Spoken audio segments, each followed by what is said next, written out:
All right, everybody, welcome into the Fifth Dimension podcast with me, Evan McDermod. For today's show, I was joined by Brandon D. Murphy. That is right. Brandon is back, baby. Here we go.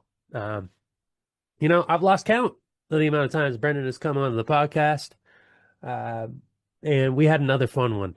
It's interesting, and I think I mentioned this right at the beginning of the recording with Brendan. We traversed such a vast network of subjects. It's like an interconnected web. You got this, you got this. Like last time, we really focused on a lot of the almost physical aspects of health, wellness, um, health sovereignty, uh, germ theory, a lot of different areas, right? And in this podcast, we dive into the nature of consciousness, spirituality, freedom, sovereignty, acquiescence, mindset. So we're going a little bit inward on this one, and I hope you guys enjoy this one as much as I did. It's always such a pleasure to spend time with Brendan, and this will not be his last appearance on the show. Uh, he is the author of The Grand Illusion. I don't know if I mentioned that yet. That's his book. He is currently working on The Grand Illusion Part 2, which I am very excited for. Don't know when it'll be out yet. It'll be out in divine timing. But Brendan has such an ability to interconnect different areas uh, in different subjects. So I'm excited for this one. It went so well that I'm excited to get it out there for you to be tuning in here today. I appreciate y'all.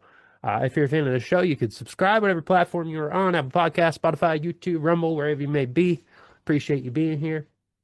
Also subscribe on my Substack, McDermod.substack.com, McDermod.substack.com. If you see the thing shaking behind me here, the what is it, a banister? I don't know, the wall.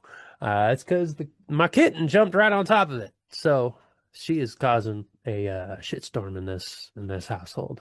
She bullies my older cat. I don't know how to get her to stop. I'm trying, but now I'm just turning into an enemy too. So she's a little terror. If you got kitten tips, please send them my way. I love her, but my goodness, kittens are crazy. Um, Anyways, there is still time to submit a poem for my upcoming poetry collection, Seasons of Becoming. That's right, I changed the name. Last time y'all listened in, it was called Winds of the Prairie, but kind of had a revelation a little bit. I wrote a poem a long time ago titled Seasons of Becoming, and as seasons change, so do I. And this past year has really been about stepping into levels of self-empowerment, going through different periods of grief, loss, transformation, um, coming into a space of alignment. These last few weeks, man, I gotta tell you, I've been vibing high. I've been feeling like myself, and you know, feels fucking good. Feels fucking good. Lots of love, lots of beauty, and attracting a lot of things right now. Meditating about 2 or 3 hours a day. It's funny. I went on one of those 10-day Vipassana meditation retreats a long time ago, and whenever I get the urge to go on one now, I realize it just means I gotta meditate more. So I'm meditating about 2 or 3 hours a day. Makes the rest of the day more productive, surprisingly or not, and really just seeing a lot of things about myself and seeing this world and how the inner creates the outer, and that kind of shapes some of the conversation. Actually, we do talk about that here with Brendan. So I guess that inward focus. Well, I've been taking an inward focus lately, so that's probably why we talked about the inward realm on this podcast. But anyway, Seasons of Becoming. That's really what the collection is all about. And if you would like to submit a poem and have it published within the collection, there is a link to do so in the episode show notes below. I encourage any and all poems to be submitted. I would love to make this a communal collection by Evan McDermod and friends. That's you. Submit a poem. I'd love to read them. Or if you just want to hey, send a poem and you want some feedback on it, you don't want it in a book, send it my way, man. I love reading poems. I love reading poems. One of my favorite things, if I go to allpoetry.com and some of my poetry's on there, I'm not a paid member, so if I submit a poem, I have to go and read poems and comment and like other poems in order to actually submit my poem on there. So I'm reading poems all the time. I love reading people's poems. So send them my way. And, you can buy my other poetry books if you want. Link in the episode show notes below. But I think that's all I got for you on this intro here. So without further ado, let's jump into the podcast with Brendan D. Murphy. Enjoy. All right, everybody, welcome into the Fifth Dimension podcast for today's show. Joined once again by my brother Brendan Murphy, author of The Grand Illusion. Brendan, I think there's maybe only one other guest who has had more appearances on the Fifth Dimension. So I was gonna say you get some serious airtime on here, and I always appreciate you coming on. So thanks for coming back, man. I'm glad to be with you. It's good to be back, and yeah, I'm happy to be on your show anytime, man. I'm happy to. You've got all the time in the world for you, and I like what you do. So yeah, Appreciate it, man. And like I was just saying while we were off air, we cover a vast web of different topics. So I mean, I'd love to start, man, kind of where your own focus has been. Obviously, you got the new book that's coming out. Like what for you, I guess in regards to the new book, obviously, like I found in my own processes of writing, obviously I kind of do more poetry now, so more than even it's funny, I have like an education background and history background, so I was trained in academic writing and research, and so I'm very familiar with like that process and I've done it. But now I write more poetically, but in my own writing process, I'm always finding myself like kind of discovering new parts of myself, finding groundbreaking things. I mean, in your book exploration, has there been anything that's standing out? Things that are groundbreaking? What you're kind of uncovering in the process? Like, what's it been like for you? yeah. It's been. I mean, I've had a lot of moments where I've been like, ooh, oh, this is juicy. Yeah. Or, it's so yeah. I mean, and just to speak generally, absolutely. A lot of it over the last year has just been, it's been dragged out because we've got a little one, and when you have young kids, that life tends to have to be organized around that. So Mm-hmm. it's kind of been dragged out a lot, but yeah, more just in the sort of refining and editing down, sort of not really the creative stage so much. But yeah, I had a lot of good moments where I was like, oh man, this is like it is cutting edge in the subject matter that I'm dealing with, and I feel like people who have any level of interest in it need to read this. Mm-hmm. Yeah, and I agree, man. And I've been reading all of your Facebook like excerpts from the book, some of the writing from it. Um, and I think it's groundbreaking stuff, and I think it's topics that kind of point to the nature of who we are on a deeper level. Like to me, it feels like you're kind of taking the deep dive on consciousness and going to a level that hasn't necessarily I mean, there's elements that are, you hear about different subjects, and, it's kind of like when you talk about consciousness exploration, it's kind of this vast, like, subject, and, you can go this way, you can go that way, you can go this way. But, every time I see a different post you're talking about, I'm like, oh, he's covering this too. He's covering this too. Like, it seems like it's all in there. Like, is this like just the mammoth book of the nature of who we are in a sense? Like, that's kind of what you're connecting. Yeah, pretty much. I mean, that's a pretty good summary. All right. I love it, man. I love it. Um, I was on a podcast recently with a gentleman named Paul Stobbs, and we were talking a lot about like the end times and everything. I'm very interested to hear your perspective on a question that I came up with based on that podcast. He said he found the end of the rabbit hole, right? And he has his own views on that. But Brendan, in your research, do you feel like you found the end of the rabbit hole? Like, have you gotten to the point where it's like this is the point where it's like almost the seeking stops?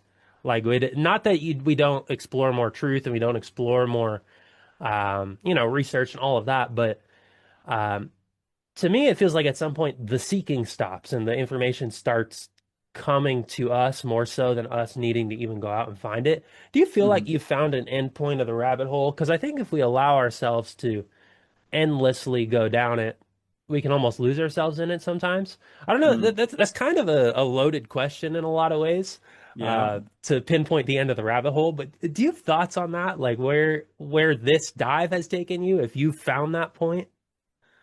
Man, I've gone through like the point of, overthinking the metaphysics to the Mm, point of absolute, like, you know, internal disarray and meltdown.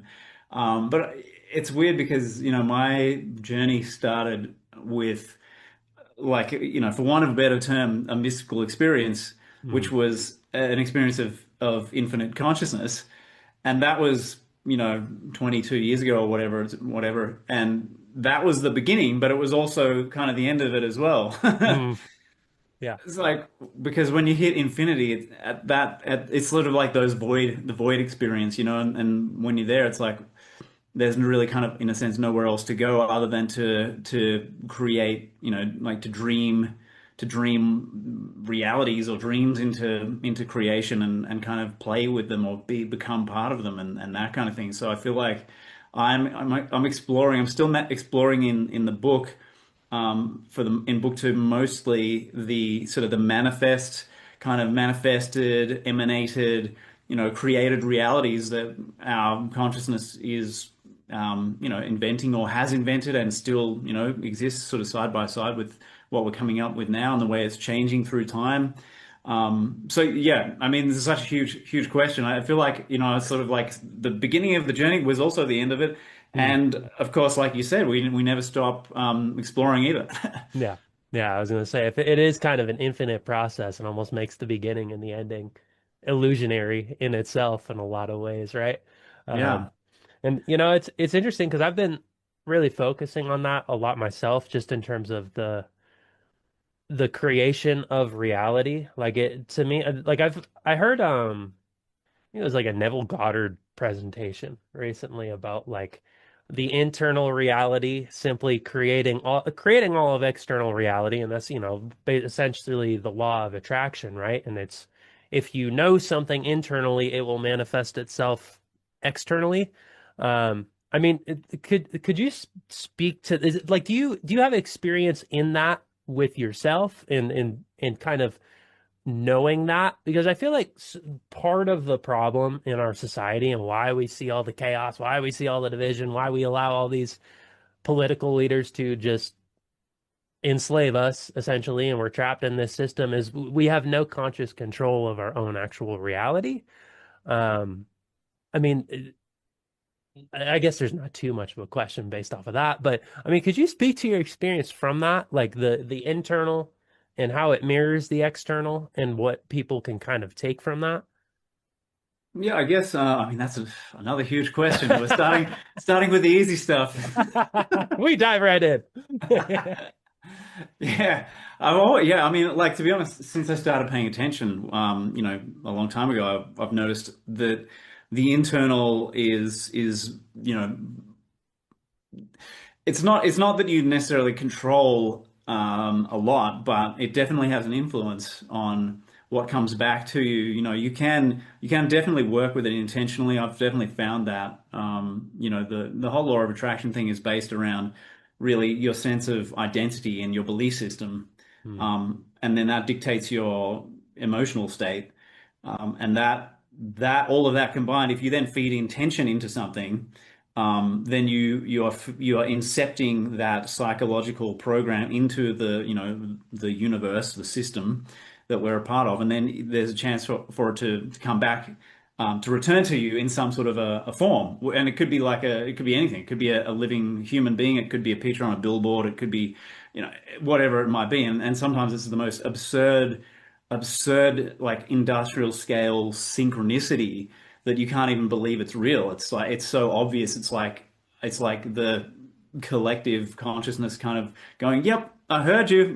Hmm. Like, got the message.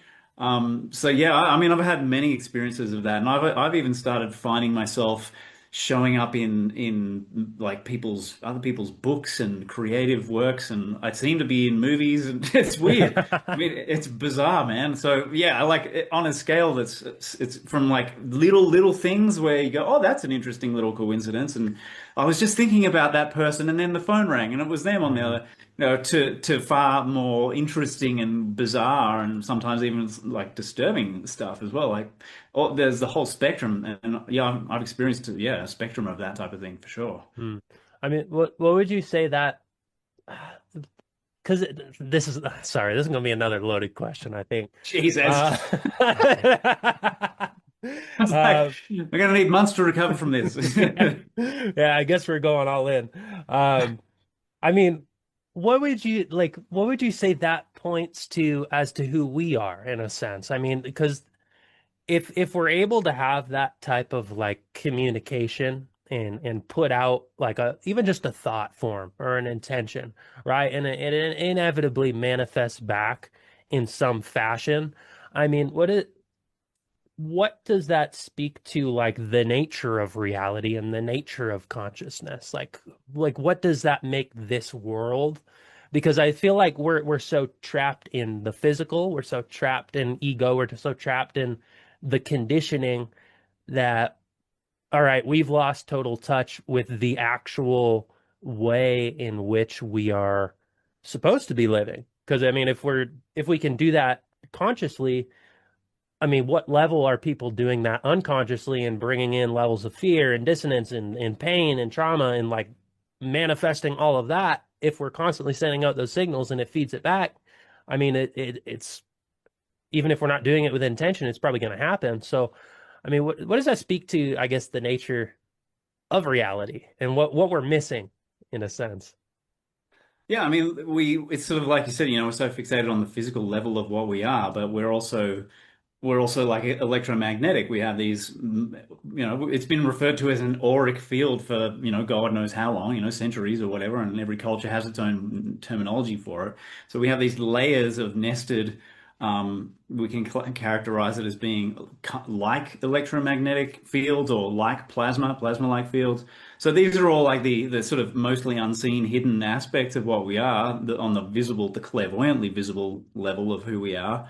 And then, we're in this collective bubble together as well, this like collective human entity that, it's useful to visualize it like a bubble kind of, surrounding the earth that we're all in.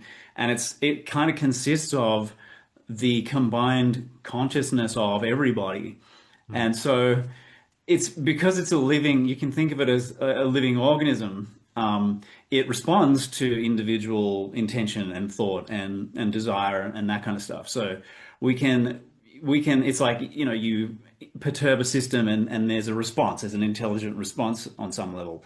And we do that with the collective consciousness, just for the most part, not realizing that that's what we're doing. So, most people get stuck in writing a script mm, for their own life without realizing they're writing a script, like literally writing the script. And then they go, well, why does this shit keep happening to me? This sucks. But it's because your identity and your belief system and your perception continue to be the same, so you can keep getting the same feedback. And then we do it on a collective level, and we forget that this individual responsibility is there, and then we're like pointing at the politicians, going, "This is all your fault," Orange man mm, bad, and blah blah blah, whatever form it might take, pointing the finger and waiting for somebody else to fix it, like the distraction of the external. And I'm not saying that you should completely ignore it necessarily, but mm, the point that's not the point of what we're talking about. So mm, yeah, I mean that's just a beginning. I think just scratching the surface of kind of like yeah, answering your question. yeah. Well, and It it's interesting because they almost look at like the politicians, right? And they look at the system.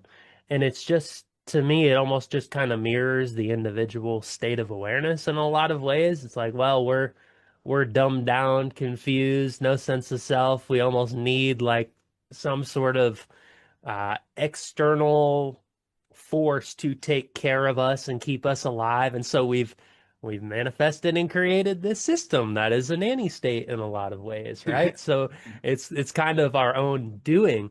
I mean, do you think those who are in charge actually like have this understanding on the nature of consciousness, or is it just kind of I mean, it's tough to know, I guess. I wouldn't say somebody like Donald Trump maybe is necessarily sitting there thinking about the nature of consciousness and how to manipulate the masses, right? But if we're looking at the very top, do you think the system was designed with the knowing of the type of beings that we are, and it's being used to control us and put us in a dissonant state, or is it just total ignorance and we just kind of backed ourselves into this? Yeah, it's interesting because when people talk about like at the top, I'm like, well, I mean, I'm not sure that there's a top anymore. Yeah, yeah, yeah. Like there's all these different networks of people with different levels of influence and power and different levels of awareness. I mean, like you said, Donald Trump, I can guarantee you he ain't sitting around pondering the deepest metaphysics. That's not, and he's not playing 5D chess either, folks. I hate to tell you. That's delusion. So we have these people like you could point to almost any politician anywhere and just be like, that is just an NPC drone, just a total reflection of the collective, the average person. Yeah. Otherwise, it wouldn't be possible for them to be there in the first place if that wasn't, the mirror of the collective. Then you have like the sort of occultist networks, the witch covens, the Satanists, and they obviously those types of people understand that there is another level of the game, and that there is this hidden aspect of reality that they actively work with and manipulate using they have like occult dark black magic stuff, Satanist practices and whatever, and they know that there is an ability to work energetically and to manipulate on that energetic level. So I don't doubt that. I just don't necessarily think that there's like this really beautifully like unified, organized kind of like, pyramid structure. There's this, like handful of people at the top calling all the shots. I think it's a little bit messier than that. Hmm. And so they're very, very different levels of awareness. But what I've noticed over the years in the sort of conspiracy crowd is they generally attribute a lot, like way too much credit to the people who are in the system. Like, Hmm. most of the people in the system are very, very unconscious. They don't have a clue about any of the stuff that we're talking about. They're just following their own script unconsciously, and they're programmed by the system in a sense, and they're to a large extent their ability to let's just say they do what they do because of the conditioning they've been put through for decades of their life, and they just keep going through this system that reinforces the conditioning, but also like exploits it as well. And it's like because you've got this kind of like in a sense like a demonic kind of controlling consciousness, like as a diffuse, like think of it as like a diffuse kind of a cloud of consciousness that we're all sitting in, and then it has a Hmm. very strong influence or pull over the minds of any individual, like a politician who goes into the system, and the deeper in the system, the more I think the more kind of pressurized, the more it influences people. And it's like at the top, I think it's really the kind of collective like legacy programming that's just been running the show for so long that it's like we can't get out of this rut that we've built for ourselves. And the solution is to evolve the state of consciousness that we're in so that we can stop playing the game like this. Hmm. It's as simple as that, really. Yeah. Well, I agree with you. And I almost wonder if the like mankind's need for some sort of enemy or to point the finger or to attribute blame instead of taking excuse me, I'm kind of getting over a little bit of cold. Instead like taking the need for like self-responsibility to their acquiescence to the system. And it's I mean it's easy to blame the government and that you're getting losing half your paycheck to taxes if you're living a shitty life and you're unfulfilled, and all these things are going wrong. Well, let me blame the system, and let me blame Bill Gates for poisoning my food, and all these different things, right? Mm, um is that like a is that type of thinking, um, do you think it's like part of our programming to do that, or like, is it within the myths that we've been taught and learned throughout the years that that's like the hierarchical structure of the way we're living? Like, is this some sort of like new myth that's emerging or that we're creating? Like, I mean, where do you think that like stems from and comes from? Because it feels important to know the root of it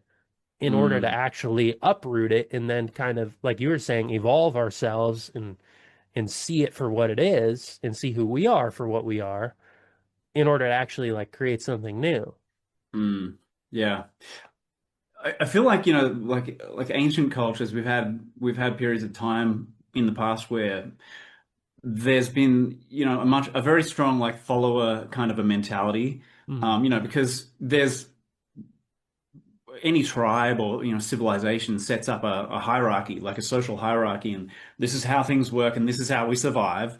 You're going to go out and hunt the animals, and you're going to weave baskets, and we have these roles that we are supposed to fit into, and then that supports the functioning of the collective organism. To survive, to basically just to survive in whatever the environment, it's adapting in.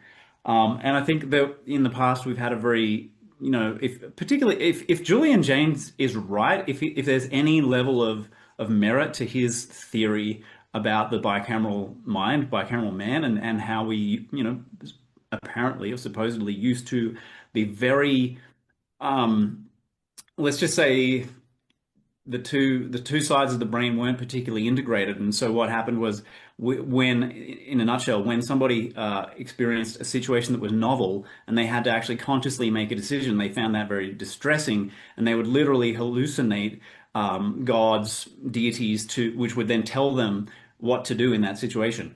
And so it was kind of like a non-conscious, non-volitional sort of a mentality. And if that existed, then it wasn't that long ago that it actually, was in play theoretically. And so we're still coming out of this kind of very kind of like primitive collectivist, but it's a follower mentality too. Like I don't have the answer.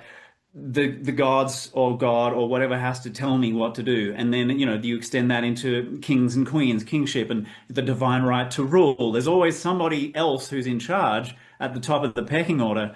And so we've continued this now. We extend it into politics, and we've got the politician, the president, the prime minister, and on it goes. And people just need to, it's that follower consciousness that has to go. We have to actually have a whole new consciousness structure that is based on a conscious, like a conscious egoic structure that is, I am aware and autonomous, and like I have discernment, and I'm going to use discernment. I have an intellect, and I'm going to use an intellect, and all this kind of thing, which has been like that makes you kind of, even at this point in time, something of an anomaly. Like, mm, like the movie, like Divergent, everyone in the film is supposed to just have this one skill or one talent, but the divergence, they want to do it all. They want to have it all and be all the different things and do it all. They're like multi-talented, and they're the next evolution.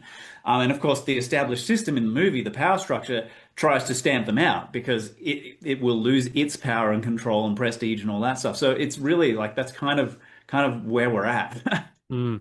And hearing what you're saying, it makes me think of like what we're evolving into. And you see like the emergence of like AI, right? And you see the emergence of technology. I mean, do you think there's a danger to we're taking that exact structure, taking that exact myth, and all right, maybe the politicians aren't going to be the one who are the kings and the queens, or they're the gods, right? But now we're taking technology, artificial intelligence. We're taking this new emerging phenomenon, and we're going to become followers of this system, this automation, this, oh, it's all knowing. It has its our best interests in mind. It's going to lead us. I mean, is that with the emergence of technology, do you think that is the path that we're taking and kind of what a technocracy might represent? Yeah, I think that's kind of pretty accurate, actually. That's yeah, the continuation of that sort of follower mentality, like, oh, we'll get AI to tell us what to do, and then it'll be all right. But then, the issue is, who's ultimately like these tech moguls, Mm, who's overseeing them? Like, where's the accountability there? And like, to what extent have they actually evolved? And then to what extent is AI actually still under control? I mean, there's all these sort of variables, and I think that yeah, I mean, we're on the edge of like a very, very, very drastic shift in the way that humans actually exist and interact with themselves and the world. And nobody really knows what that's going to look like. So I mean, who knows? My concern is using AI blindly to, you know, to run things that are essentially a continuation of the same totalitarian sort of, unconscious mindset that we've got. And now it's, going to be exponentially more brutal and more efficient and more resilient to any kind of opposition because now, instead of police walking the streets, it's a friggin' robot. And that's Mhm. it's like this could not go so well. So, Mhm. who knows? I don't want to be, I'm not super black pilled about it, but I think the next few years could be pretty interesting. Yeah, definitely. And a large scale implementation of something like that takes time and it takes the Right. continual choice of acquiescence to something like that. I mean, Exactly. I guess you're starting to see like, I don't know, surveillance systems in place. And, you see the small steps that, David Icke calls it the totalitarian tiptoe in a lot of Right. ways. And, maybe you don't even realize that you're there until oh no, I have a police robot walking the street and it's doing my bidding. Yeah, I could reason with a police officer. I don't think I could reason with a brutalist robot. I don't know. Maybe if I treat Chat GPT well, it'll remember me. I'm not Yeah. really, I don't know if it has some sort of cloud memory it can tap into and say, "Oh, Evan, yeah, he was very nice to the technology. We're gonna we're gonna be reasonable with him." Yeah. Uh, Yeah. I don't know if it exists like that, but yeah, it's interesting because I do feel like though we're seeing there to me it looks like there's such a clear split between like and maybe this has always existed, but you have the people who are consciously aware of what's taking place. And I feel like people are actually starting to take more responsibility. They're starting to create more outlets for sovereignty, Mm, There's more Waldorf schools, there's more natural organic food available. There's all of these things that honor and empower conscious living. Yet at the same time, there's all these ways to where a beast system could be implemented. mm, And I mean, my personal opinion is that we're basically going to have a fractured world in a lot of ways where, mm. you might have people who are living in that state of dissonance and, they're letting AI run their lives and, they're turning into basically a human cyborg because they insert Neuralink and boom, there goes their free thought.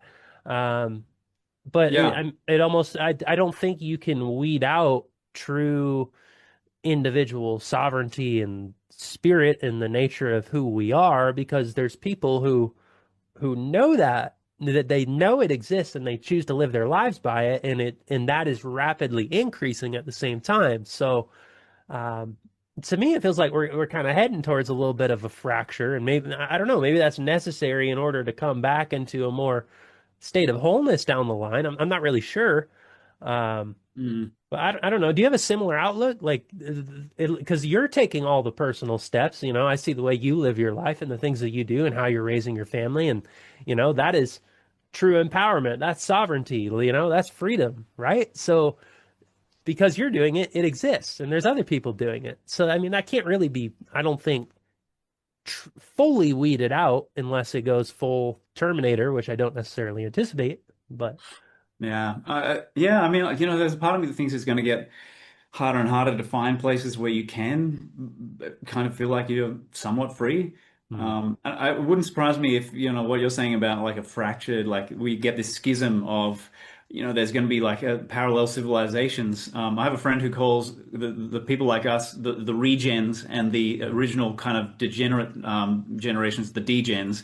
So like, there will probably be some degen, like, totalitarian kind of Terminator-like, and I'm not saying robots taking over the world, but I mean, that kind of, that level of, like if you look at, what's been going on in the place that starts with a G and mm, ends in A in the Middle East, that what's happened there is kind of a prototype for the rest of the world. And a lot of people still don't realize that that's been a testing ground for all this insane surveillance technology, different ways of, manipulating, controlling people, subduing people. How it's really like a kind of a test case for how do you maximally enslave a population and break them and just break them. and stomp on them to whatever extent you want, and get them to the point where they are absolutely unable to fight back at all. And that to me is really, it's like, and Chris Hedges was warning about this like at least I think 13 years ago, saying that this is the model for the rest of the world. And I had a friend, a local friend recently, who was up near the border of the States and Mexico, saying that it looks like he was seeing signs that they were going to try to create that situation around the border states of Mexico and the USA. So, I mean, it's going to be weird, because I feel like we're going to have years left of these, these order follower types who are going to blindly go along with the system. Don't rock the boat. As long as I get paid, I'll do whatever tyrannical, horrendous thing I'm asked to do. And then alongside that, you have this exponential kind of awakening as well. And so you got the regens and the degens in parallel. And yeah, we may not. I mean, I can see like a stage of humanity's kind of timeline where there are those two worlds that just kind of don't meet, and there are Hmm. places that can't be traveled to, and this type of thing, borders that can't be crossed, temporarily, and then at some point that would have to break down. Like that kind of dynamic is not sustainable in the end. Like that level of tyrannical control generally implodes on itself at some point and breaks down, and then a new structure emerges out of the ashes, kind of thing. So, you know, Hmm. Yep. who knows? I don't have a crystal ball, but I think we're in for an interesting Well, time. I was gonna say all you got to do is kind of look at the cycles of history, and you see when these types of structures are implemented, it's very easy to see the lifespan and the stages and the evolution that it takes in the Mm, path that it's going to go down. So I mean, mm, I guess you don't really need a crystal ball in this sense. All you got to do is have a little understanding on history and how the humans tend to respond in those scenarios. mm, Um, and so to me, I think you're spot on. And I don't know, I'm looking like trying to think 40, 50 years down the line from now, right? It's obviously tough to predict that far ahead because mm, a lot of these changes, 10 years from now, I don't think we're going to be living in full scale totalitarian, like robots running the streets type of deal. And, people will be like, oh, a lot of people will view it as life is similar to right now. And, mm, it's a very real possibility, but we'll have those continued, like to me, it's fascinating how quickly AI was accepted into the masses, right? I feel like one day I just woke up and all of a sudden every single person is using Chat GPT to write a Facebook post. You know what yeah, I mean? Like, and it came out of nowhere and boom, like that, it's accepted, right? So there's mm, going to be things like that yeah, that are, surely integrated. yeah, Um, yeah. but And I know I've noticed that over the years, man. There's a pattern that we have where it's like any form of innovation, doesn't matter what it is, we just embrace it. yeah, Like yeah. it doesn't matter. We don't think about, oh, this could this go wrong? Is this a good idea? It's just like we could do this, therefore let's do it. Hmm. And then, we have to figure out the consequences and how to deal with that. And it's sort of this weird, like where we've been hypnotized into just this absence of any kind of like caution or discernment, and just like let's run with this and just let's just hope it works out. And I mean, Jesus Christ, it's amazing to me anyway. I don't know if it flabbergasts other people the same way, but Hmm. Well, and with being both of us being uh writers, the Chat GPT, for example, like seeing it seems very obvious at least it's obvious to me when I see like a Facebook post, right? That's like written by Chat GPT. Like mm, and to me it kind of bugs me a little bit. I'm like, come on, you like don't have your own like original words and ideas and thoughts and like I mean you mm, must have original ideas and thoughts. Why aren't you writing those, right? Like how difficult is it to write a few sentences and to get your own ideas out? And I feel like all the technologies and the innovations that are being placed on us, it's just like the dwindling of thought and the dwindling of our own capabilities, right? I mean, to me, like if you can't even write a paragraph on Facebook about your emotions or your family drama or your this or your that, like what are you doing? What are you Yeah. doing? You know, who are you going to be 10 years from now when they keep rolling out these types of technologies? Like, Right. where's your brain going to be? And Totally, totally. And I'm seeing stuff floating around now that's like, they're starting to do studies on the effects of people using GPT and, whatever equivalent in the way that you're talking about and the way that it affects their cognitive capacity and their brain function. And it's not good at all. I mean, if you extrapolate that, look 10, 20, 50 years into the future, if people continue to use it like that, I mean, did you ever see a movie called Wall-E? Wally, yeah, yeah, yeah, Yeah. yeah. And it's like, Look at the big fat guys running around yeah, in their little chair with the robots all over. Oh right, yeah. right. I mean, that's like kind of, I felt like that movie was an attempt by the filmmaker to kind of warn us about where we might end up if we're not a little bit more careful, like this, that slovenliness and the lack of vitality and nous and initiative and creativity, we can totally be lulled into that. And then, like the people in the movie, it's kind of exaggerated. They sit on these like these daybed type things, and they're all like bloated, these Yeah. whales. Their bones have shrunk over generations of disuse, so they can't even move, they can barely walk. And it's like this parody, but at the same time, you can already see that that movie kind of needed to be made because it's like we're already moving in that direction to some extent. And blindly using ChatGPT in that way that you're describing is absolutely pushing in that direction for sure. It's like you can use it skillfully. Like you Hmm. can use it as a tool that supplements or like if you like augments the work that you're doing or the thinking that you're doing. Like I've had many experiences of like pulling on a particular thread and going, Hmm. oh wow, that's an interesting idea, and then following up and like learning more about something to build out my mental model of something, but not just to be like, tell me about this, and then whatever it spits out, I'm like, okay, that's good enough, that's the truth, and then move on. Like that's very irresponsible. Right, exactly. Well, and it feels like it's almost becoming just the new Google for a lot of people. Mm. Like that's kind of what it's serving as. Yeah, Um, yeah. and I do think it can. I like what you brought up about it almost being expansive to kind of what you actually are. Like if you're doing your own creative work and you have ideas and you can kind of use it as a method of sometimes organization or just expand kind of your own capacity. I think it can be positive, and that's the thing about these technologies. It's like if we actually use them in a positive manner with positive intention, well, then Mm. there's nothing wrong with it. I mean, anybody who's listening to this and is a regular Chat GPT user, they might have turned it off by now or how I ripped into them. But I mean, that's okay. I understand, but I wasn't trying to be too overly critical.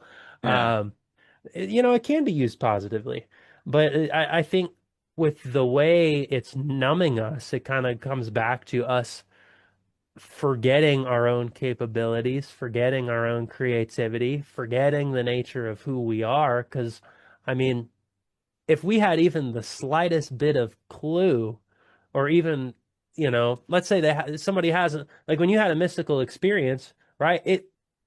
It blew up your whole reality in a sense. I mean, I went through the same thing. I have mystical experience, like, oh, none of this is real. All right, like, where do I go from here, right? And so, if people can kind of get and if they're using ChatGPT all the time and they're numbing their senses and they're not exploring creatively, we're not going to really induce those type of experiences. We're not going to really have those type of experiences. Like mm.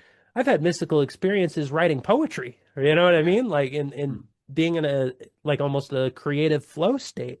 So when we're kind of eliminating those outlets, it really, I think to me, I think it's targeted so that we do lose touch with that spiritual domain and that creative vitality that lives within. Because if we can harness our own creative potential and just express it, well, why can't we do the same thing with the world that we're living in, with the systems that we operate under, with Right. how we treat our neighbors, what we do in our communities, right? And those the numbing, the dumbing, all of that feeds the big system that I think Yeah, even a lot of people who do use these things, they don't realize that that's what they're doing. They don't yeah. realize they're acquiescing. in that way. And it makes it a Mm. challenge, man. It makes it Yeah. difficult to get through to these people, to some people, because it's like, what do you tell them? What do you do? You know? Yeah. Yeah. I don't know. Have you given up on trying to persuade people on with some of this? Like, do you feel like everybody is able to still be reached in a sense? Because I know that there's still a lot of people. That was a big topic, like when we had the big incident of 2020, right? And the rollout out, like that was a big thing. I Mm. witnessed and experienced as like trying to get people to see. I mean, and I'm at a point where it's like if people see, they see. You know, I can't do anything about it. But Yeah. I mean, are you kind of in that same boat? Yeah, I've been there for a while. Yeah. All Yeah. right.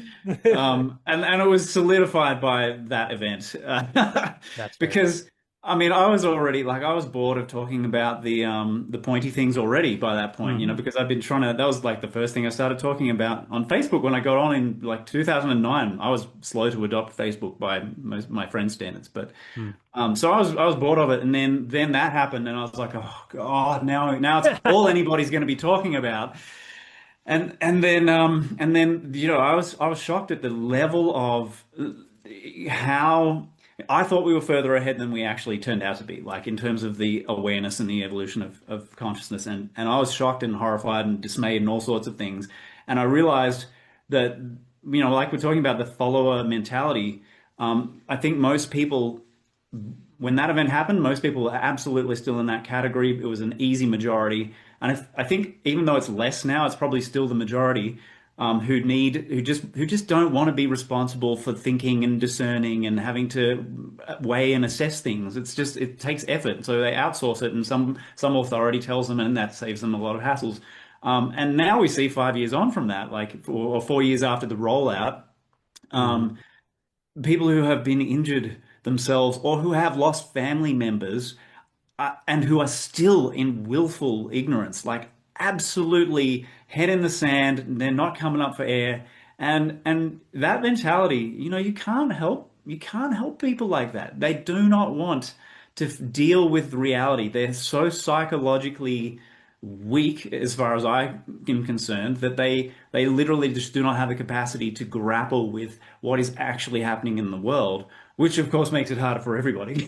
Yeah, So, because we all have to deal with the effects of the complicity, compliance, and the willful ignorance. But yeah, I mean, we can't reach those people with facts and rationality. It doesn't work. And I stopped trying a while ago. that's fair. And I'm kind of in the same boat. What fascinates me is the individuals who, let's say, are in, let's say, like the spiritual community, for example. This is something that I witnessed. Like, let's say, like the Deepak Chopras, right? A guy who was big on promoting a Sadhguru. lot of these. Yeah, Sadhguru, another one, right?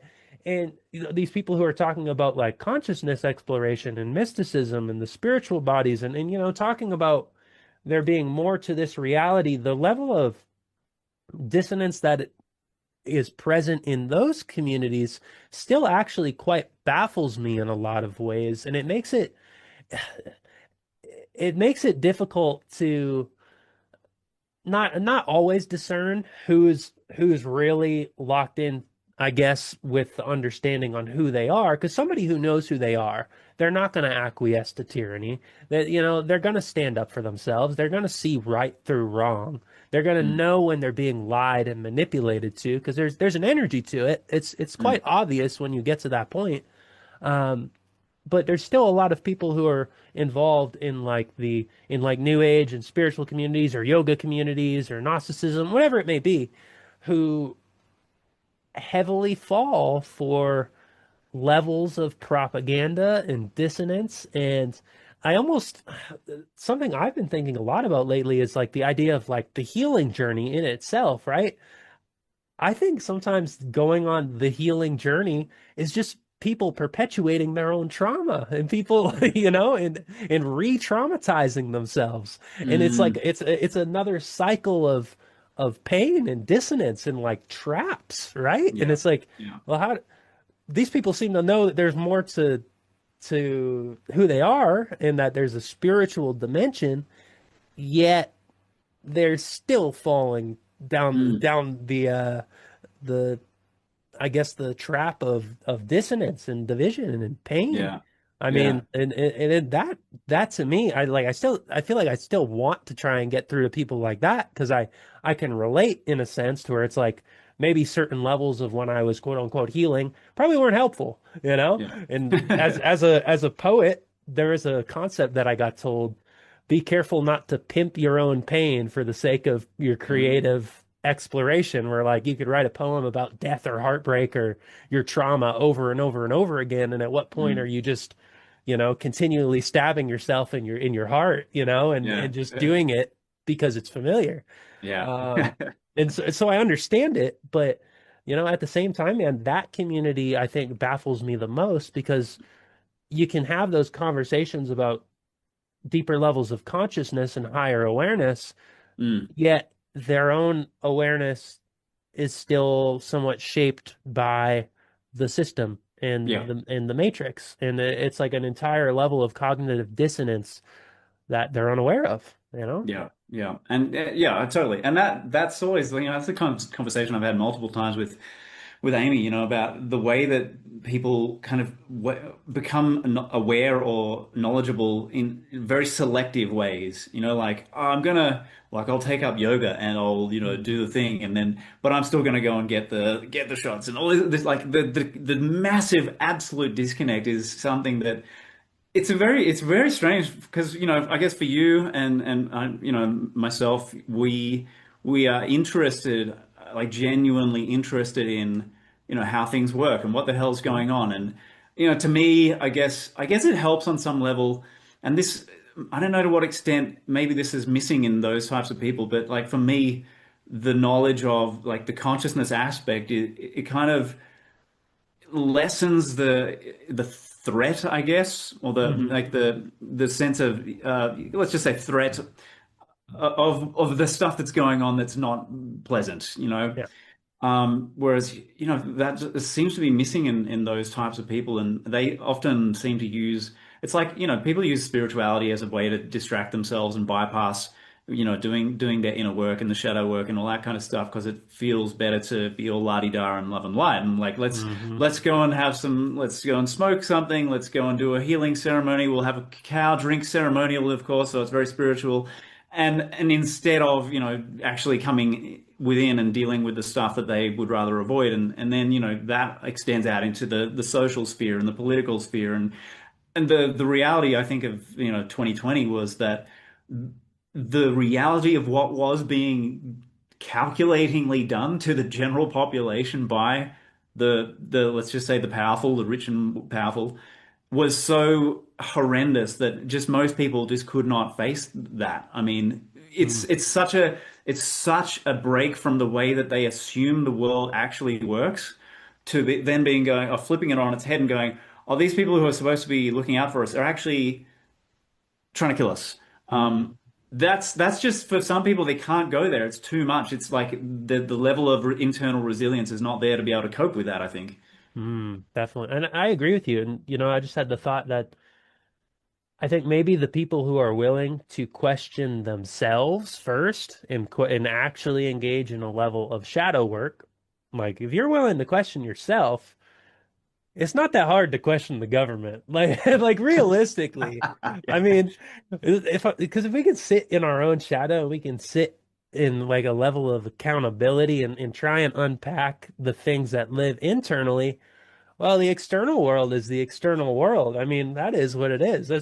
I don't mind questioning the government. I've questioned my own sense of self. Like, that's a bigger beast to tackle than, questioning a tyrannical government or questioning what's in a mass rollout, shot Yeah, that they're putting out, right? yeah, So, yeah, I think maybe those spiritual communities and the new age love and light, cacao, green, tea, whatever, drinking people and sound bath, all these things. There's nothing wrong with cacao. There's nothing wrong with a sound bath. There's nothing wrong with Reiki. All these things, beautiful things. Um, but let me just say quickly, man. Yeah, I'm sorry to cut you off, but I'm like, I have a friend or two who might watch this. I'm like, I am not referring to any friends of yeah, me mine. too.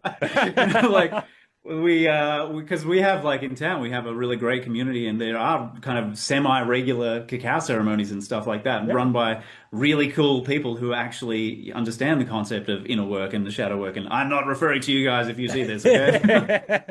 I'm in the same boat. I had that same thought cross my mind. Like, oh, I because I know some very spiritually awake and aware people who do like sound bath ceremonies and who do Reiki, they're Reiki practitioners, teach Mm, yoga, and they're very aware and and they do question the larger picture. So mm. not to lump all of these things into into one broad stroke, Yeah, totally, um, totally. but you're right. I think people use that as a form of escapism in a lot of ways, Yeah. and they use it as a method to bypass the actual um, shadow work. And so, Mm, if you're going to bypass the shadow work and you're not going to actually kind of look at the deeper questions within yourself, well, then, yeah, if you can't look at the deeper questions in yourself, you're probably not going to be able to look at the deeper questions about the external world because it's something it's too big of a question, right? The government is too big of a thing to question. The system is mm, too big of a thing to question. You kind of have to mm, go inward first.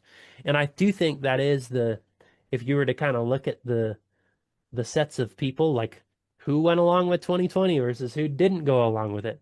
The people who didn't go along with it, they usually do have very strong senses of self, and they are very firm in who they are mm.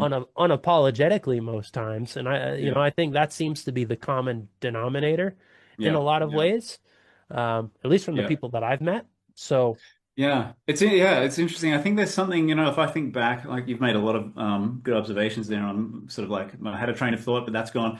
And, but yeah, there's something in some people that just will like. If I think back to my school age years, and the any times where there was like some kind of like a bit of fisticuffs or something going on, I had the personality type. I never started stuff, but if mhm, somebody wanted to try me, I didn't back down either. mhm, And like there's just, and some people will just like just become a doormat and just be like, you can do whatever the hell you want with me. I'm not going to stand up for myself. And some people can't really do that. yeah, So there's like a personality type there that's I think it must make it very difficult if you're one of those people who is more on the doormat end of the spectrum to then grow up into the adult world and be like, oh my God, like the possibility that the powers that be might want to be, could be dishonest or disingenuous or really actually really dark. That's a lot to then have to kind of stand up to and face. It's much easier to just be like, no, no, no, you're a conspiracy theorist. Everything's fine, and mhm. I'm just gonna not rock the boat and just go on with my day kind of thing. They don't want to they don't want to acknowledge the fact that they have grown up to be the doormat still. Oh, put that in the promo clip.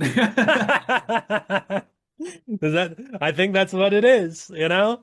Because I mean, realistically, yeah, you're right. Because there are those people who, and there's nothing wrong with well, I was gonna say there's nothing wrong with being passive, but maybe there is something wrong with being passive, when it Yeah. comes to things like this. Like, as Mm. I'm in the same boat as you, I don't go looking for trouble. I don't need to prove myself. I don't need to like I could go down the street on today is Friday. I could go down there later tonight and I could go find a fight instantly if I wanted to, but Yeah. I don't feel any need to do that, Yeah. right?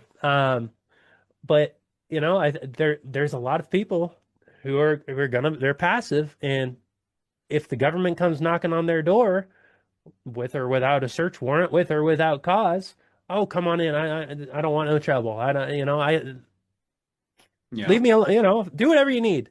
Yeah, Um, exactly. Oh, it's happening to the people, down the street or the other side of town or across the ocean. So, as long as I'm okay and they can't sort of connect the dots and realize, oh, well, actually, it's planned for everybody. So there's ultimately, if you leave it long enough, it's like that story, the saying that's not, I don't remember verbatim, but if you let it go long enough, there won't be anybody to stand up for you anymore at the end. It's like mhm. you need to stand up early on and get with the program and support your friends and your neighbors and who it doesn't matter. Like just recognize when something is actually morally wrong. It's amazing how many people don't seem to have that radar. Hmm. Do you think it comes from maybe like a living in a, because well, I would say when I was growing up, I wouldn't say I was necessarily passive, but I just kind of flew under the radar and I was just always kind of observing. And because I was doing that, nobody really actually even bothered me. Um, but it's interesting because I wouldn't necessarily view myself as passive, but um, I recognized I think there was a level of fear of confrontation and fear of, engaging in something that would be a bit more like standoffish, right? And I it developing a stronger sense of self, I no longer have that fear. Like I kind of have no filter nowadays, and I don't try not to come off as standoffish. But every once in a while, I'll say something and be like, "Oh, that came off as a little harsh. I apologize. It happens. Sorry." Um, but do you think it generally stems from living in a perpetual state of fear of, whether it's confrontation, fear of rocking the boat, maybe, at the end of the day, the fear of death, right? A fear, an Mm. attachment to identity, an attachment to security, internal feelings of lack, right? If they rock the boat, oh, how am I going to provide for myself? Oh no, like, it kind of requires them to be willing to sacrifice in a lot of ways, and maybe people aren't willing to kind of go to that level to Mm. actually stand up for themselves, stand up for other people, right? Yeah. Would you say it comes from a fear mindset, maybe? Yeah, 100%, 100%. And there's a lot to be fearful of. Like, if you think about it, like you could have your freedom taken away, you could be killed, you could be all these different things. You could have your bank accounts shut down and on and on and on. And it's like, well, yeah, that's true. But the alternative, if everybody's passive, is that we end up with nothing. Like we end up with a life that's so utterly controlled and soulless that it's not even worth actually sticking around for anymore. And that's Yeah. that's the risk, we have only a very small percentage of the population who's really got the kind of backbone that you're talking about, who've really taken a stand over the last 5 years. I think that number's going up steadily, but we'll see.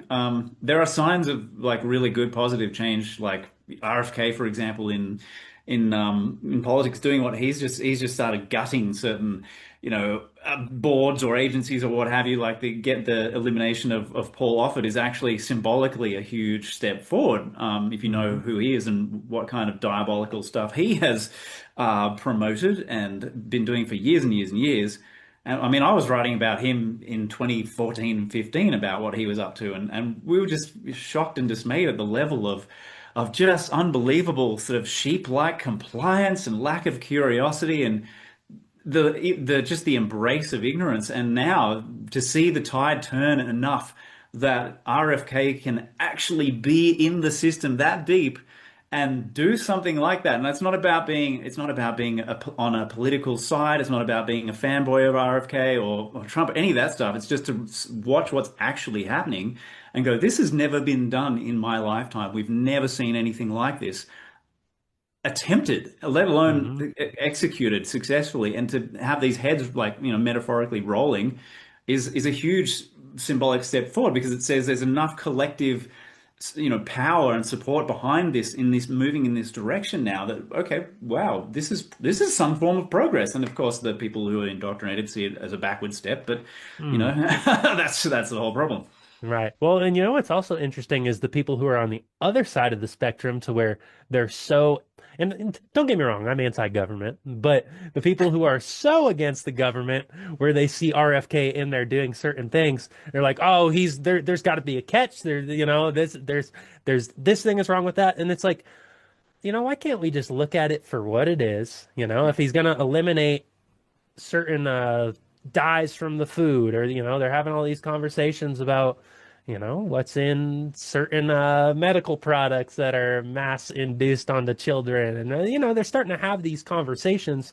To me, that's a representation, kind of what we talked about earlier about political leaders being representations of the collective conscious. The fact Mm. that that's happening within the system, maybe that means the collective conscious is moving in that direction, and that's why it's able to happen, right? Yeah. So it's interesting to me to see the opposite end of the spectrum. So where obviously the bleeding heart liberal types, I guess, and I have this is not against bleeding heart liberal people. I have some friends who are bleeding heart liberals, and they're very nice people, and I'm not trying to call them out.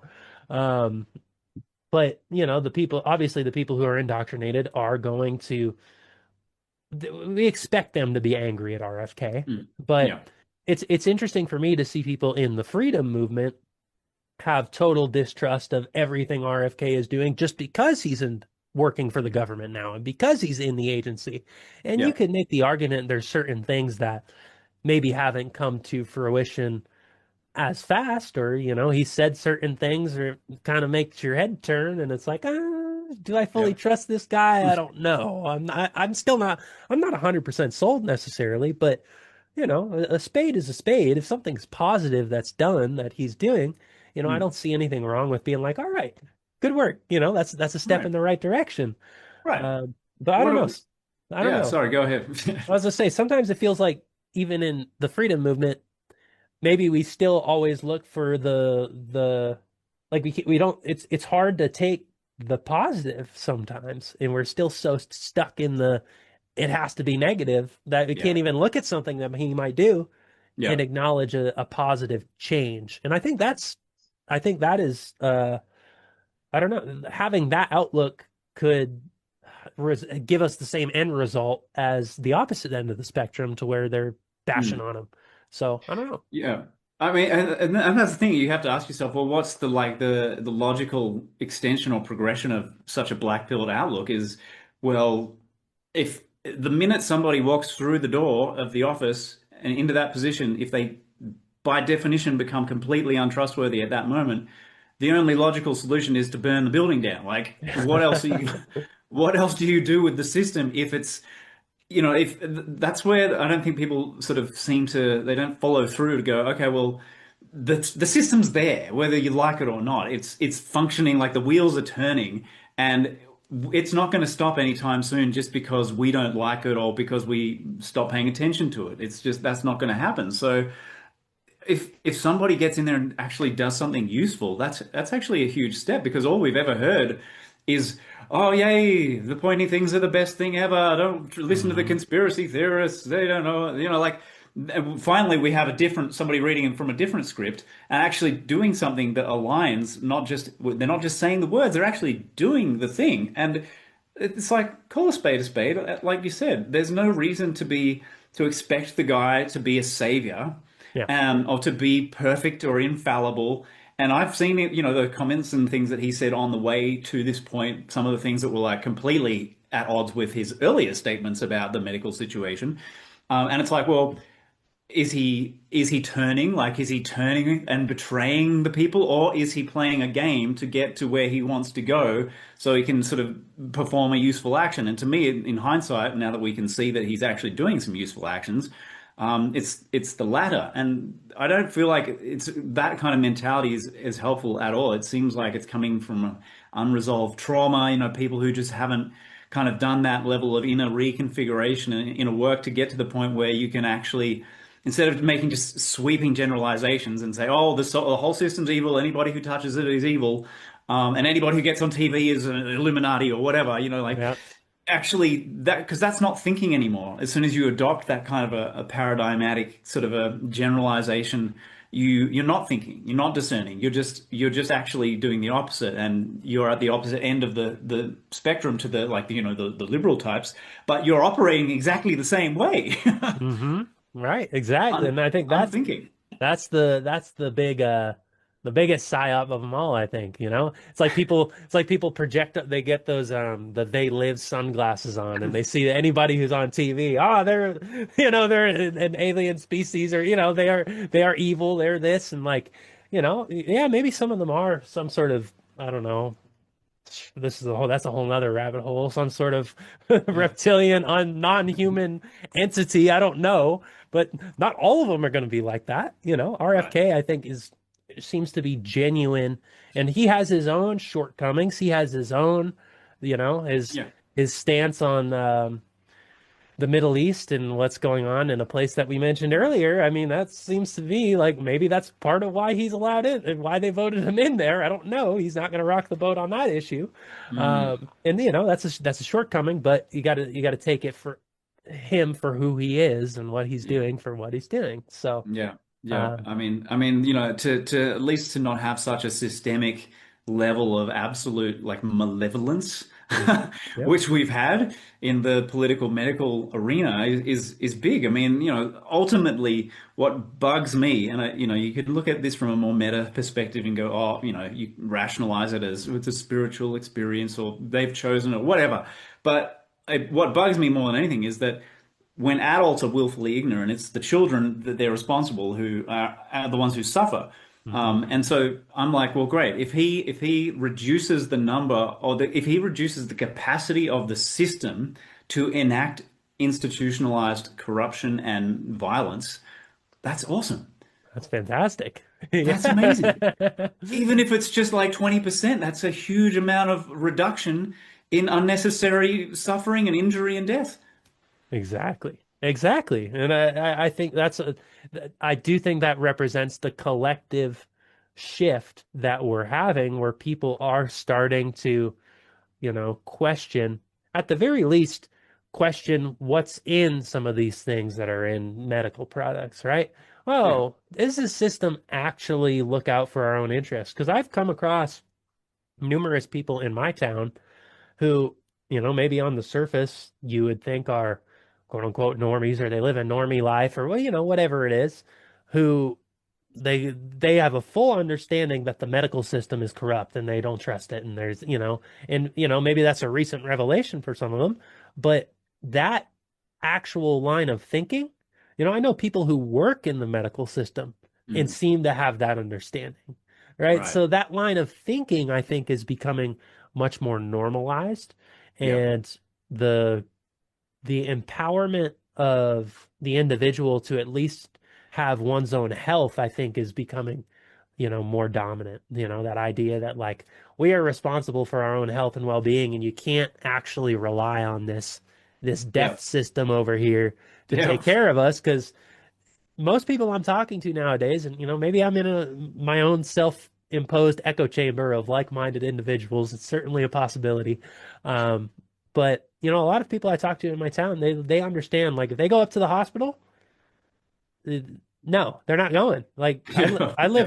I live right near a native reservation actually, and everybody on the native reservation, they tell each other if they're going to be sent to the hospital in town, say like your goodbyes to that person because they're not going to Jesus. come back. And that, Yeah. Yeah. that's normalized thinking on the reservation. I mean, there's a whole bunch of other additional reasons why they have that perspective. Yeah. It doesn't Yeah. necessarily come from 2020, but Yeah. the distrust is so it's becoming more It deeply is. rooted, I think, in the collective.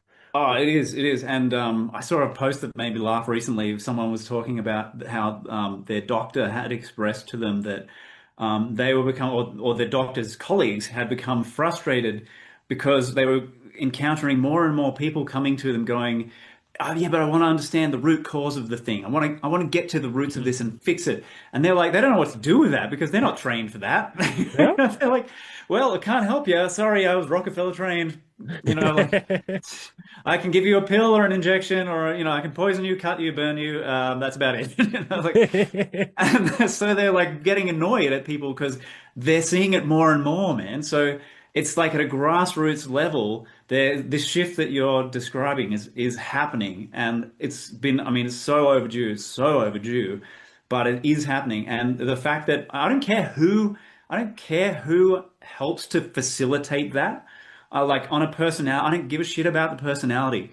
It's not about the person. So many people get stuck on that. Mm, They start hating a personality and going, and then that individual can do nothing right. And yeah. they can't acknowledge anything of value. It's like, well, that's useless as well. That's completely unhelpful because if he's trying to help you and you're like, hexing him with voodoo, like that's, where does that leave? It's useless, useless, silly, infantile behavior. And so, yeah, I mean, we can't expect a system that's so big and convoluted and complex and entrenched to change overnight into like this new paradigm of everything's like cutting edge health, holistic. It's not going to happen. It has to be because you're changing, you have to change individuals' minds to get the Hmm. systemic results. That's why it's so slow. And that's just going to be a process. Right. And I think all we have to do is look at our own individual evolution and progress and our own awakening process, if you will, to recognize that it is a journey, like we were talking about at the very beginning, right? You find the end of the rabbit hole right at the beginning, but the journey continues, right? The exploration continues. And it's like you kind of have to, we're kind of always in a beginner mindset. So, all right, we can start making changes, but a lot of changes, they take time. We get new information, we learn new things. So it's like it's not gonna, I mean, sometimes I think when I say this, I might be placing a self-limiting belief on it. It's not gonna happen overnight. I mean, maybe it could. I don't want to say it can't because then I just, maybe I create the reality that doesn't. But, we kind of have to have a level of patience and take positives as they come and go Hmm. with it, because I do Yeah. think there are a lot of positive changes that are taking place and Yeah. there's a lot of there's still a lot of good in this world that I think people, lose sight of and lose touch with. And, Yeah. at the end of the day, if we have people who love us and we have a nice community and we're able to eat healthy foods and, it almost doesn't matter not that it doesn't matter what the system is doing, but, we can live and be fulfilled and still feel empowered despite the system or Hmm. in spite the system, not despite Yeah. it, in spite of it. Yeah. And sometimes I think the disempowerment aspect that people get from understanding what this system is feeds the system more, right? So I think Yeah. it's about staying empowered and using the information to be empowered, because Yeah. that is how we make the change. That's how the collective conscious ultimately is going to change, um, through empowerment. And so that's why I like talking with you. I always feel we can talk about these things, but I feel empowered in doing so, and empowered in the knowledge, and empowered in the information, as opposed to being given a tub of black pills and I'm forced down my throat. Like that's not how it works, you Yeah, know? exactly. Yeah. And, like I like to think that I'm pragmatic and realistic, and I've tried to be that for a while, and it means you got to face the stuff you don't like, but then also, like you said, there's still good in the world. And your focal point really, really determines the kind of experience that you're having here and now. And I think that's actually one of the downsides of the awake community in the space of social media, because what happens is they start finding out, like you said, they find out about all the stuff going on, and then they actually become addicted to it, because it's everything that's in the feed, in the news feed. Most of it is there to push emotional buttons. Even if Mm, you're not doing it intentionally, you've probably reposted the thing because it pushed emotional buttons with you, and now you're spreading it, and so you get this emotional contagion going on, and it's reinforcing. You keep seeing this stuff reinforcing. Oh, this is the world's a terrible place. The world's a terrible, all this sort of thing, and it's like you have to actually go look. Where am I focusing? Because hmm this is making me feel shit, and you make the connection. Like it's your responsibility. Like what you put your attention on is what you call into your reality more and more. Like, and the emotional frequency that engenders in you is the magnet for the corresponding experience. So you've got hmm to be really discerning with where you place your attention, and this is something that people in our awake movement tend to forget. It's like, okay, be aware, and then take yourself out of the pit of doom and gloom, and refocus. Like go on and recenter yourself and do what you're here to do. Not Don't just sit in the muck, wallowing in it, feeling worse and worse and worse and spiraling, because that leads nowhere and actually doesn't help anybody else, because you're radiating that into the field then as well. Absolutely. And I think that macro also reflects on a micro individual level, just the idea of even like self-improvement. It's like sometimes self-improvement is fueled by self-hatred, and then the self-improvement, things that you're doing, it just leads to, oh no, wow, I am terrible. I need to improve this too. And you never get good enough when in actuality, if you take self-improvement and you take the journey as all right, I am whole, I am radiant, and you kind of put a positive spin to it, then you can Mm. improve and you're like, wow, I feel empowered. I feel great. But Yeah. it's kind of a vicious cycle when you're going in with that dissonant mindset or that fear mindset or loathing, Mm. whether it's about the world or whether it's about yourself. And I think it's it, if some because I really it's fascinating to me that I do think the self-improvement and the spiritual communities, they're very like parallel with a lot of the awake communities in terms of what's happening on a collective level. And I think the people who are self-empowered, again, I feel like I already said this, the people who are self-empowered in who they are, and they're not operating on the cycles of trauma and pain and fear, they're able to take a more self-empowered approach about the world and their Mm. own mindset and how they view, what's taking place, because Yeah. I mean, maybe the system is going to lead to the destruction of humanity and mankind, but that's not happening right now. I mean, here we are sitting We on a still got podcast. Netflix. Yeah, we still got Netflix. We still got internet. We can still do a Zoom meeting. Like here we are. All the listeners, you can still listen to a podcast. Like, Right. all right, things are pretty good, generally speaking, The apocalypse will be live streamed. That's right. Here we are. And in the midst of it, I could still go, even if it is the apocalypse, I could go sit outside and I could put my feet in the grass. Ah, hallelujah. I will die grounded. That's exactly right. So, I think the empowerment aspect is so important, and we can't Yeah. have this negative view of ourselves too, because it's very easy to look at the cosmic scale of events and feel small and disempowered and oh man, like not even have a David versus Goliath feeling, but like, oh, Goliath is stomping on David and David's got no chance type of feeling. Yeah. That's kind of what I think a lot of people they they feed they energetically, that's what they're used to feeding into in a lot Yeah. of ways. And I think that's just the conditioning again.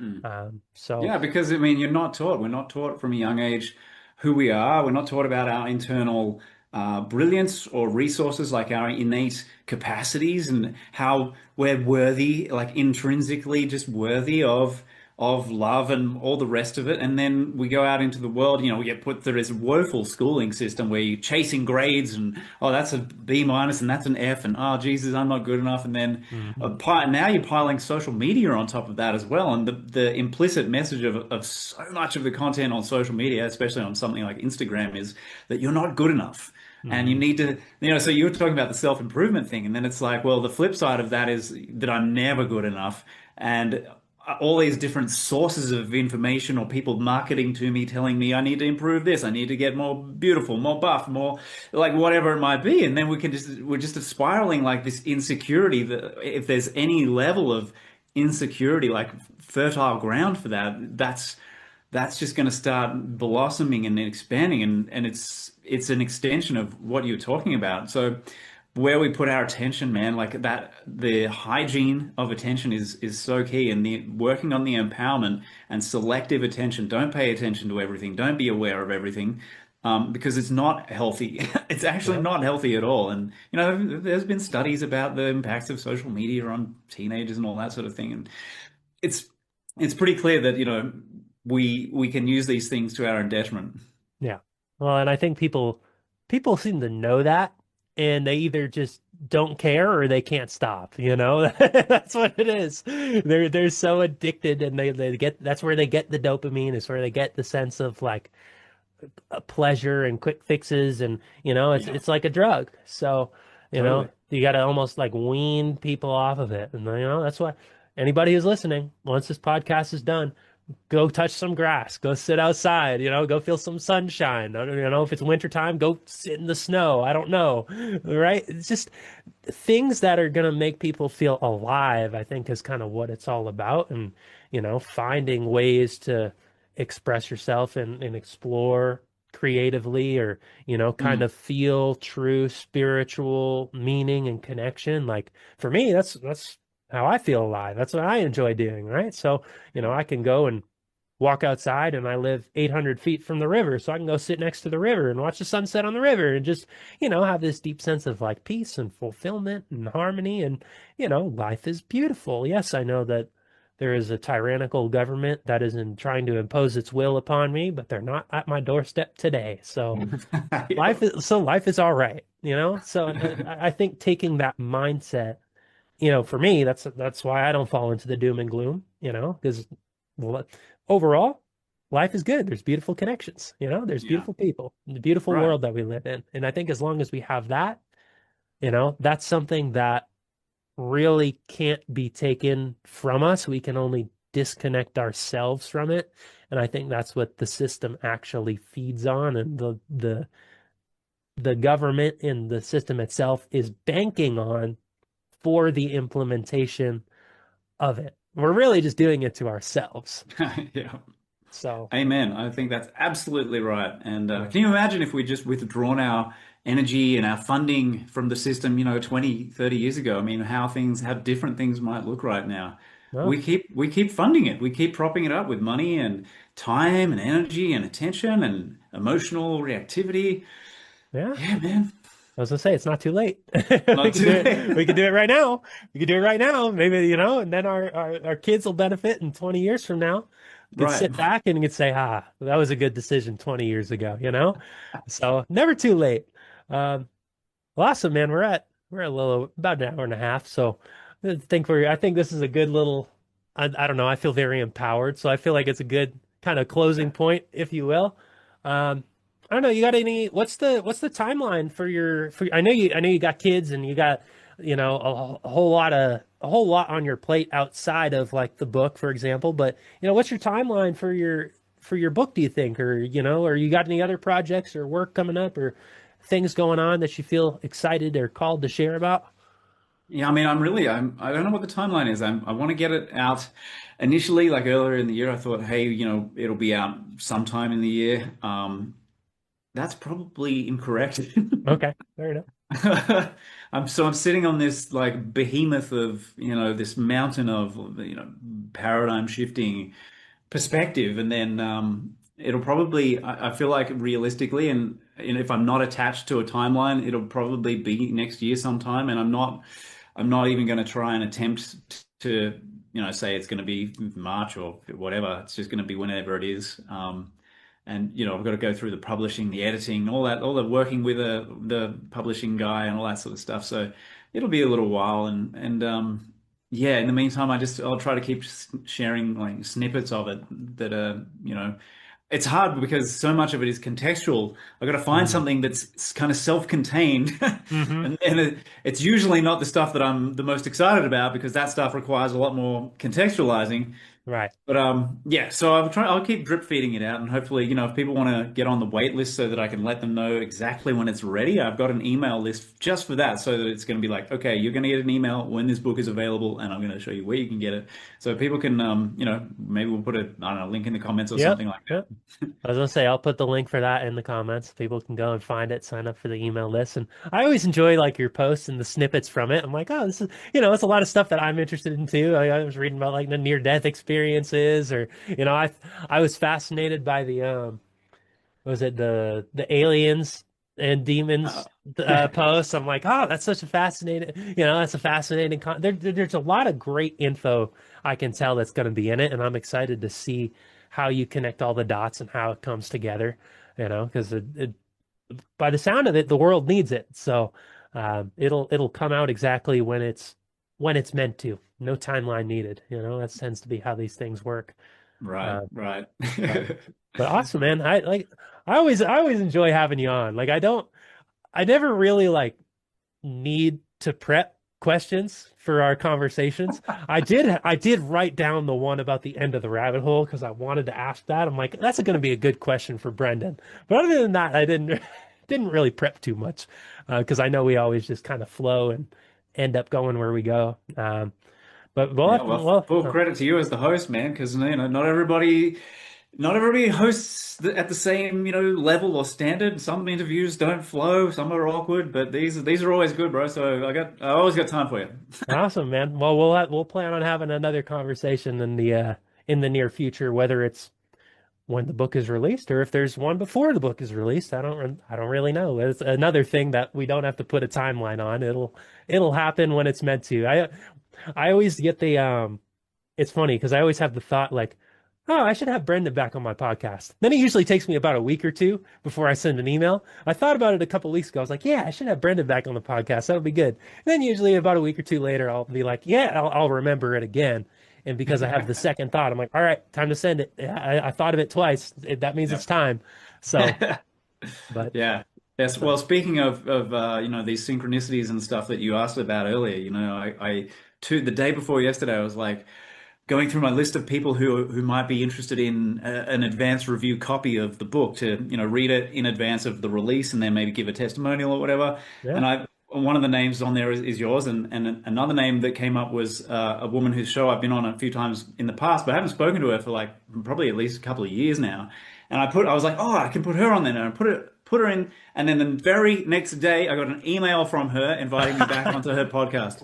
Insane. I was gonna say that's how it works. That's telepathy in action in a sense, you know? It's like, hey, let's connect. Right. And there she goes.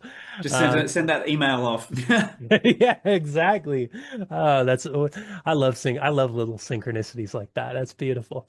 Yeah. Well, awesome, man. Well, I appreciate you coming on as always. This was fun, and I'll have this out in probably the next couple days. I'm pretty quick with the turnaround, so and Oh I'll man, get yeah, it. hit me up and I'll share it. Yeah, I'll get it on over to you, and we'll go from there, my friend. Love it. Awesome, man. Good to talk to you again. All right, it was good to talk to you too, brother. All right. Ciao for now, man. All right, see ya. Special thank you to Brendan for coming on the fifth dimension. Always a great time catching up with my brother Brendan, and I look forward to our next conversation. Whether that's when the new book comes out, whether it's before then, I don't really know. We're in pretty consistent communication and collaboration, so there will be another one in the near future. And it's funny, man. Like I could turn it into a James Tunney podcast where we chat for 4 hours, but I try and be mindful of most people's time. So, but don't always, and I always don't got time for that too. Like when I schedule out James Tunney, for example. Like I mark off at least 4 hours in my calendar, like 4 hours. With this one, I was like, all right, yeah, give myself about 2 hours at most or so. So it went about an hour and a half. We could have easily kept going and flowing. Um, like I said, I hardly even have to prep for Brendan.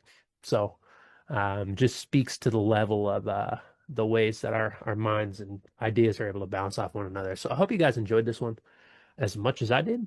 If you're a fan of the show, be sure to subscribe, whatever platform you are on. Do go subscribe to Brendan's work, his Substack, follow his Facebook, buy his book. Um, all worth your time. He does have his own podcast. He's kind of like me, where he does podcasts like whenever the fuck he wants. I don't remember when the last one was uploaded, but I've tuned into many episodes. He's got a great show as well. And many of those interviews, even if they're a couple of years ago, man, they are worth checking out. So the Truthiverse, uh, man, that's what he's all about. Truth, truth, truth. And where does truth come from? Inside of yourself, clarity of mind. Sit with yourself, know the truth, see the truth. It'll illuminate. You can subscribe to my Substack, McDermod.substack.com. Lots of poems, podcasts, whatever else the fuck I put up there on Substack. I don't think I put that in the intro. So Substack, double Substack. Get on there. And you can submit a poem for my poetry collection. Seasons will be coming. I would love to read your poems. Please submit them. Let's get it going. Let's get this. This collection is going to be something special. I already feel it. I already know it. And I'm really embracing my own role as a poet now. You know, before I was kind of like, yeah, I'm a poet, but here it is. Here it is. And, there's, don't, like I would talk about it, but like, did I feel it? Did I feel like a poet? I'm not so sure I did, because now stepping into myself a little bit more. It feels fucking good, man. Like, it feels good. It feels good. It feels good. Oh, it feels good. Gotta love it, brother. Um, that's about all I got for you. I'm not gonna keep rambling on. You got things to do. I got things to do. Um, that's gonna wrap up this episode. Do subscribe. There's a lot of great interviews coming your way in the near future. A lot of new guests, a lot of past returning guests. I got guests who haven't been on in 5 years coming back. So we got some good stuff lined up, man. Just subscribe. You're gonna see what I'm talking about. That's gonna wrap up this episode. I'll see you all next time. So long.